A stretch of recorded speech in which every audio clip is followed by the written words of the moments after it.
بسم اللہ الرحمن الرحیم۔ سامعین کرام، آپ سن رہے ہیں اردو کہانی طلسم ہوشربا کی جلد نمبر 10 اور یہ اس سلسلے کی قسط نمبر 71 ہے۔ مجھے امید ہے آپ کو میری یہ کاوش پسند آ رہی ہوگی۔ آپ نے اگر ابھی تک میرا چینل کہانی گھر سبسکرائب نہیں کیا تو ابھی میرے چینل کو سبسکرائب کر کے بیل نوٹیفیکیشن آن کر لیجئے تاکہ آنے والی ہر نئی کہانی کی اطلاع بر وقت آپ تک پہنچ سکے۔ ایک رات اور ایک دن فتح کا جشن منانے کے بعد ملکہ برراں اور طلسم نور افشاں کی دوسری شہزادیاں رخصت ہوئیں۔ چلتے وقت برراں نے امرو سے کہا، خواجہ جی، ہم اب جانے کی اجازت چاہتے ہیں، ضرورت پڑنے پر فوراً حاضر ہو جائیں گے۔ افراسیاب حیرت کی چھاؤنی میں ہی ٹھہرا ہوا ہے، اس پر کڑی نگاہ رکھیے، وہ خاموش نہیں بیٹھے گا۔ امرو نے اسے ہر طرح اطمینان دلا کر رخصت کیا۔ اسے خود بھی افراسیاب سے کھٹکا تھا۔ برراں کے کہنے سے اور بھی احساس ہوا، چنانچہ ادھر برراں وغیرہ طلسم نور افشاں کو روانہ ہوئیں، ادھر امرو بھیس بدل کر افراسیاب کے دربار میں جا پہنچا۔ دربار میں اداسی چھائی ہوئی تھی۔ مشال جادوگر کی موت نے سب کا دل توڑ کر رکھ دیا تھا۔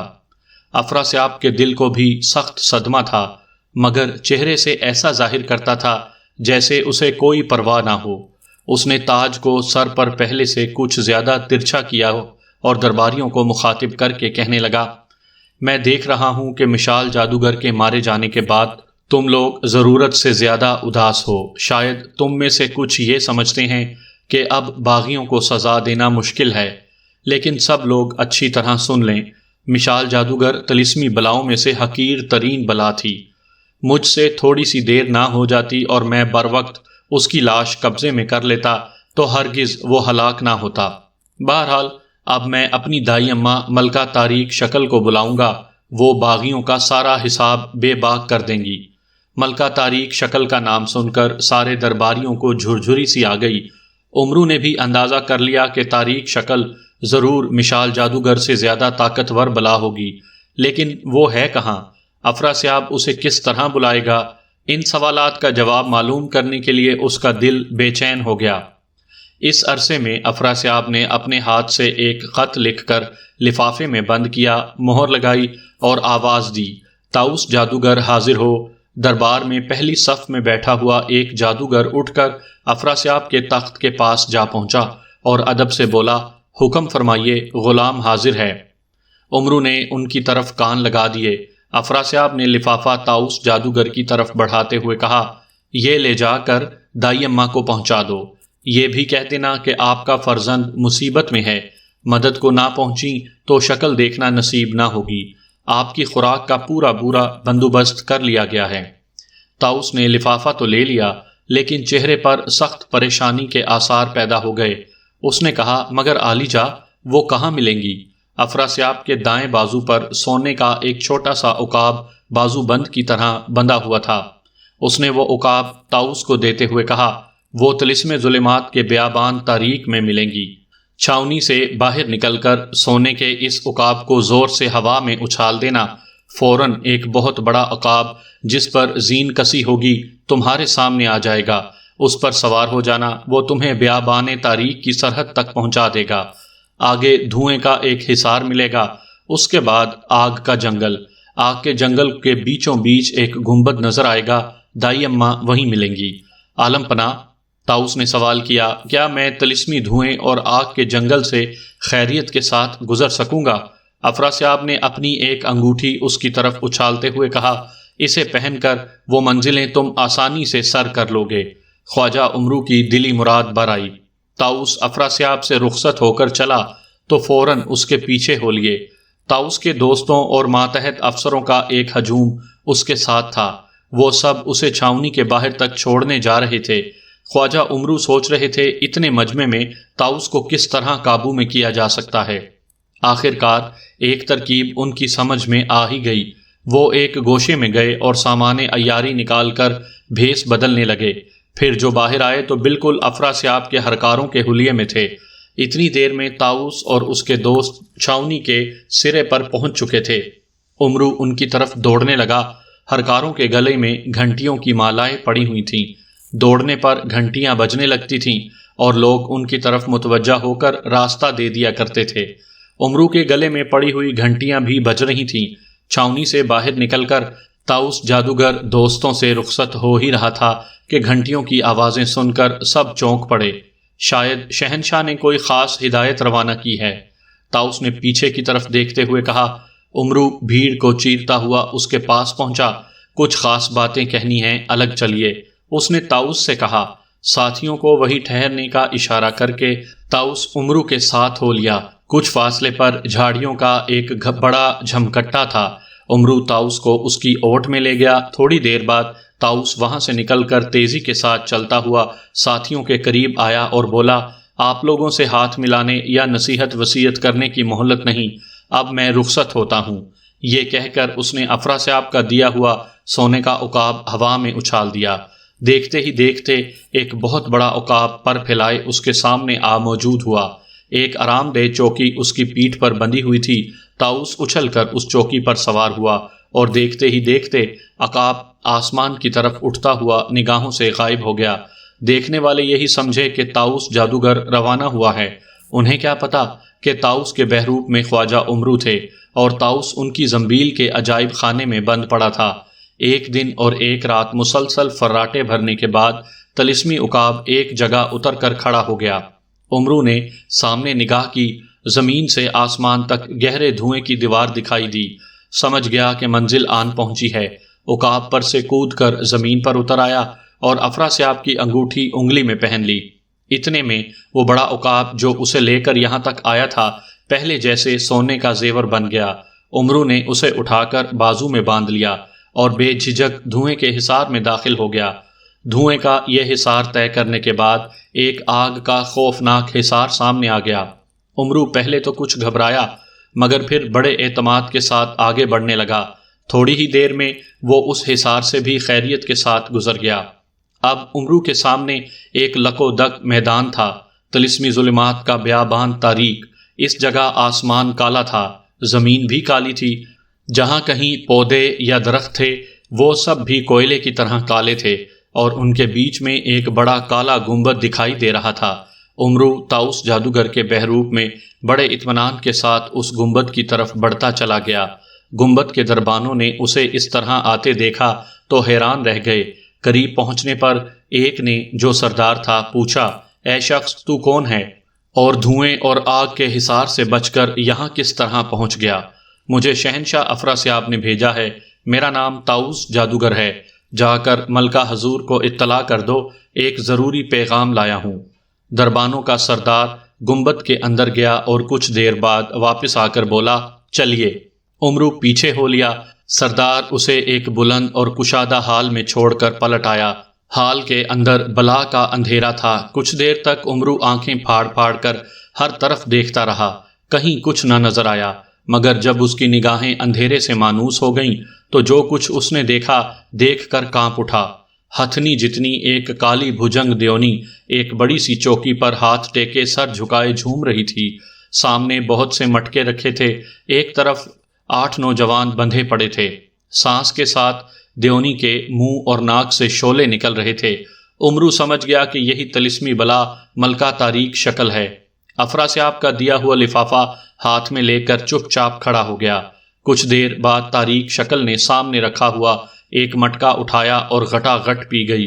پھر ایک بندھے ہوئے نوجوان کو اٹھایا اور منہ میں رکھ کر ہڈیوں سمیت چبانے لگی۔ چاروں مٹکے پینے اور چاروں جوانوں کو کھا جانے کے بعد اس نے نگاہ اٹھا کر امرو کی طرف دیکھا۔ اس کی آنکھیں انگارے کی طرح دہک رہی تھیں۔ جیسے ہی امرو نے اس سے نگاہیں چار کیں اس کا سارا بحروپ خود بخود اڑ گیا۔ اب وہ طاؤس جادوگر کے بجائے امرو نظر آ رہا تھا، لیکن اسے اس بات کی خبر نہ ہوئی۔ اس نے بڑھ کر افراسیاب کا خط تاریک کے ہاتھ میں تھما دیا۔ خط لیتے ہی تاریک نے پنجے میں دبا کر امرو کو اٹھا لیا اور ہنستے ہوئے کہنے لگی، کیوں رے عیار، میرے بیٹے افراسیاب کا دشمن ہو کر خود ہی اس کا خط لے کر آیا ہے، بول چبا جاؤں؟ اب جا کر امرو سمجھا کہ بھید کھل گیا ہے۔ بولا، ملکہ عالم، آپ کی تعریفیں سن سن کر دیوانہ ہو چکا تھا، خدا کی قسم جیسا سنا تھا اس سے زیادہ پایا۔ قربان جاؤں، کیا ناک نقشہ ہے، کیسا رنگ ہے، کیا آواز ہے۔ بس آج سے افراسیاب کی دشمنی ختم، جیسے آپ کا بیٹا ویسے میرا۔ باتیں خوب بناتا ہے۔ تاریک شکل خوش ہوتے ہوئے بولی، موئے اگر تجھ میں نری ہڈیاں نہ ہوتیں تو ابھی چٹ کر جاتی۔ یہ کہہ کر تاریک نے امرو کو چھوڑ دیا۔ امرو دعائیں دینے لگا۔ تاریک نے ایک مٹکا پی کر ایک جوان کو منہ میں دبایا اور اسے چباتے ہوئے افراسیاب کا خط پڑھنے لگی۔ امرو نے موقع غنیمت جانتے ہوئے ایک مٹکے میں اتنا بے ہوشی کا سفوف ملا دیا جس سے 1000 آدمی بے ہوش ہو سکتے تھے۔ خط پڑھ کر تاریک بڑبڑائی، میں ضرور اپنے بیٹے کی مدد کو جاؤں گی، ایک دشمن کو بھی جیتا نہ چھوڑوں گی۔ یہ کہتے ہوئے اس نے وہ مٹکا اٹھایا جس میں امرو نے بے ہوشی کا سفوف ملا دیا تھا۔ امرو کا دل خوشی سے دھڑکنے لگا۔ تاریک ایک ہی سانس میں پورا مٹکا خالی کر گئی، پھر بولی، شاباش امرو شاباش، مٹکوں پر مٹکے پی جایا کرتی تھی، آنکھ تک گرم نہ ہوتی تھی، اب تو نے جو کچھ ملا دیا ہے اس سے کچھ سرور سا آ گیا ہے، ذرا 4-5 مٹکوں میں وہی چیز اور ملا دے۔ امرو کے پیروں تلے سے جیسے زمین نکل گئی۔ میں نے تو کچھ نہیں ملایا، وہ ہکلاتے ہوئے بولا، جھوٹا کہیں کا، میں نے خود اپنی آنکھوں سے دیکھا ہے۔ تاریک شکل نے جھڑکتے ہوئے کہا، بس 4-5 مٹکوں میں اور ملا دے وہی چیز، فکر نہ کر، قیمت سے زیادہ انعام دوں گی۔ پہلے تو امرو کو ڈر ہوا تھا کہ کہیں تاریک اسے بے ہوشی کی دوا ملانے کی سزا نہ دے، مگر اب یقین ہو گیا کہ وہ جو کچھ کہہ رہی ہے وہی اس کے دل میں ہے۔ اس نے دوگنی مقدار کا سفوف بے ہوشی مٹکوں میں ملا دیا۔ تھوڑی ہی دیر میں تاریک نے سامنے رکھے ہوئے سارے مٹکے خالی کر دیے اور جھومتے ہوئے کہنے لگی، آج تو نے مجھے خوش کر دیا، میں وعدہ کرتی ہوں کہ افراسیاب کے ایک ایک دشمن کو کچا چبا جاؤں گی، پر تجھے ہاتھ نہ لگاؤں گی، پر شرط یہ ہے کہ تیرے پاس جتنا بچا کچا سفوف ہو مجھے دے دے، اور جاتے ہی میرے لیے اور بھی تیار کروا کے رکھ، 2-4 دن میں وہاں پہنچ کر تجھ سے لے لوں گی، روپے کی بالکل فکر نہ کرنا، دوگنی قیمت تیگنی قیمت ملے گی۔ امرو نے کوئی سیر بھر کے قریب سفوف تاریک کے حوالے کر دیا اور بولا، ملکہ صاحبہ، فی الحال میرے پاس اتنا ہی بچا ہے، روپے مل گئے تو وعدہ کرتا ہوں کہ آپ کے پہنچتے پہنچتے اور بھی تیار کروا لوں گا۔ بس تو پھر تو اسی وقت واپس جا، تاریک نے کہا، روپے تجھے افراسیاب سے مل جائیں گے۔ نہیں حضور، امرو ہاتھ جوڑ کر بولا، افراسیاب میرا جانی دشمن ہے، اس کے پاس نہ جاؤں گا۔ ہوش کی باتیں کر، تاریک گونج اٹھی، تجھے افراسیاب کے پاس جانا ہوگا اور میرا قاصد بن کر جانا ہوگا۔ تیرے ساتھ بدی کرنے کا مطلب میرے ساتھ بدی ہوگا، اور افراسیاب ہرگز ایسی بات نہ کرے گا۔ یہ کہہ کر تاریک نے اپنے ہاتھ سے لکھ کر ایک خط امرو کو دیا اور کہنے لگی، مجھے وہاں پہنچنے میں زیادہ دیر نہ لگے گی، اگر افراسیاب نے میری تحریر کے مطابق تجھ سے سلوک نہ کیا تو خود دیکھے گا کہ میں اس کے ساتھ کیا کرتی ہوں۔ خواجہ امرو اسے ہر طرح اطمینان دلا کر رخصت ہوئے۔ انہیں اس بات کا بڑا افسوس تھا کہ تاریک کے قریب پہنچ کر بھی وہ اسے ہلاک نہ کر سکے۔ پھر انہیں یہ فکر بھی کھائی جاتی تھی کہ یہ بلا آ کر میرے ساتھیوں پر قہر ڈھائے گی۔ ان کا دل بالکل نہ چاہتا تھا کہ وہ افراسیاب کے پاس جائیں، مگر راستے میں انہوں نے تاریک کا دیا ہوا خط کھول کر پڑھا تو منہ میں پانی آ گیا۔ لکھا تھا، امرو نے مجھے بہت خوش کیا ہے، فوراً 1,00,000 روپے اور خلعت دے کر عزت کے ساتھ اسے جانے دینا۔ میں جلد پہنچ رہی ہوں، تیرے سارے دشمنوں کو یا تو تیرے قدموں پر جھکا دوں گی یا نیست و نابود کر دوں گی۔ افراسیاب نے جو امرو کو بغیر کسی بہروپ کے بے جھجک آتے دیکھا تو اس کا ماتھا ٹھٹک گیا۔ امرو نے تخت کے قریب پہنچ کر ادب سے افراسیاب اور حیرت کو سلام کیا اور ملکہ تاریک شکل کا خط افراسیاب کے ہاتھ میں دے دیا۔ میں نے تو طاؤس جادوگر کو دائی اماں کے پاس بھیجا تھا، تو ان کا خط لے کر کیسے آ گیا؟ افراسیاب نے امرو سے پوچھا۔ حضور، گستاخی معاف۔ امرو نے زنبیل میں سے طاؤس جادوگر کو نکال کر فرش پر لڑکاتے ہوئے کہا، طاؤس کو سنبھالیے، اپنی دائی اماں کا خط پڑھیے، بندہ زیادہ سوال جواب کی طاقت نہیں رکھتا، مجھے دائی اماں کی فرمائش پوری کرنی ہے، جلدی رخصت کیجیے۔ اب جو افراسیاب نے خط پڑھا تو 14 طبق روشن ہو گئے۔ جی میں تو آئی کہ ایک منتر پڑھ کر دم کے دم میں امرو کو بھسم کر دے، مگر تاریک شکل کی ہدایت آڑے آئی۔ 1,00,000 روپیہ بھی دیا، خلعت بھی دی اور عزت کے ساتھ اسے رخصت کر دیا۔ مارخ کی چھاؤنی میں ہر شخص امرو کے لیے پریشان تھا۔ یہ بات تو اس کے دوستوں کو معلوم ہو چکی تھی کہ براں کی ہدایت کے مطابق وہ سنگن لینے افراسیاب کے محل میں گئے تھے، مگر پھر کیا ہوا یہ کسی کو معلوم نہ تھا۔ ان کی گرفتاری کی بھی کوئی خبر کہیں سے نہیں آئی تھی، تاہم ان کی پراسرار غیر حاضری دوستوں کے دلوں میں طرح طرح کے وہم پیدا کر رہی تھی۔ اس حالت میں وہ جب چھاؤنی پہنچے تو ہر ایک نے خدا کا شکر ادا کیا۔ طارق شکل جیسی خوفناک بلا کے گھر تک جا پہنچنے اور اس سے مل کر بھی زندہ سلامت واپس آ جانا اور افراسیاب جیسے دشمن سے انعام وصول کرنا، یہ سب امرو کے ایسے کارنامے تھے کہ جس نے بھی سنے دانتوں میں انگلی دبا لی۔ شہزادہ اسد، ملکہ معجبین، ملکہ بہار وغیرہ کو جب امرو نے یہ بتایا کہ ڈھیروں صفوف بے ہوشی پی جانے کے باوجود طارق کا کچھ نہ بگڑا، تو وہ سب فکر مند ہو گئے کہ اس بلا سے آخر کس طرح نپٹا جائے گا۔ اس مسئلے پر کافی دیر تک بحث کرنے کے بعد سب اسی نتیجے پر پہنچے کہ شہنشاہ کوکب سے مدد طلب کی جائے۔ امرو نے خط لکھ کر بلور چہار دوست کے حوالے کیا۔ چوتھے دن وہ جواب لایا کہ طارق شکل بلائے بے درما ہے، نہ اس پر کسی کا جادو چل سکتا ہے، نہ ہتھیار، نہ عیاری سے زیر کیا جا سکتا ہے، نہ مکاری سے۔ میرے پاس اس کے خلاف کوئی تدبیر نہیں، پھر بھی اپنے بزرگ نور افشاں اور استاد براہمن روئی تن کے پاس جاتا ہوں، وہ ضرور کوئی نہ کوئی ترکیب نکالیں گے۔ اس درمیان میں اگر وہ بلا آ پہنچے تو لڑائی کو جتنا ٹال سکیں ٹالیں، میں جلد سے جلد آپ تک پہنچنے کی کوشش کروں گا۔ اچانک ملکہ حیرت کی چھاؤنی میں خوشی کے نکارے بجنے لگے۔ امرو سمجھ گیا کہ دال میں کچھ کالا ہے، بھیس بدل کر وہ بھی وہاں جا پہنچا۔ پتہ چلا کہ ملکہ طارق شکل آ گئی ہے، بارگاہ خاص میں افراسیاب اس کی آؤ بھگت کر رہا ہے۔ امرو بارگاہ میں داخل ہوا تو کیا دیکھتا ہے کہ ایک بڑے تخت پر طارق بیٹھی جھوم رہی ہے۔ قریب کے دوسرے تخت پر افراسیاب اور ملکہ حیرت بیٹھے ہیں۔ تخت کے سامنے کرسیوں پر افراسیاب کے خاص مشیر، سردار اور افسر بیٹھے ہیں۔ خادموں کا ایک گروہ شربت کی سراہیاں لا کر طارق کے سامنے رکھتا ہے، دوسرا گروہ جانوروں اور پرندوں کا بھونا ہوا گوشت لا کر اس کے سامنے رکھ رہا ہے۔ طارق کچھ دیر تخت پر ہاتھ ٹیک کر جھومتی ہے، پھر ایک سراہی منہ میں لگا کر گھٹا گھٹ پی جاتی ہے۔ گوشت سے بھری ہوئی بڑی بڑی کابیں ایک نوالا بناتی ہے اور کھا جاتی ہے، اور پھر جھومنے لگتی ہے۔ آخرکار آدھی سے زیادہ سراہیاں اور گوشت کی کابیں صاف کرنے کے بعد طارق نے ایک زوردار ڈکار لے کر گاؤ تکیے سے ٹیک لگائی اور افراسیاب کو مخاطب کر کے کہنے لگی، میں نے پتہ کر لیا ہے، تیرے دشمنوں کی چھاؤنی میں ایک بھی ایسا نہیں جو مجھ سے آنکھ ملا سکے، سب وہی ہیں جو کبھی تیرے غلام تھے۔ مجھے حیرت ہے کہ تو ان کے مقابلے میں اتنا عاجز آیا کہ مدد لینے کے لیے مجھے تکلیف دی۔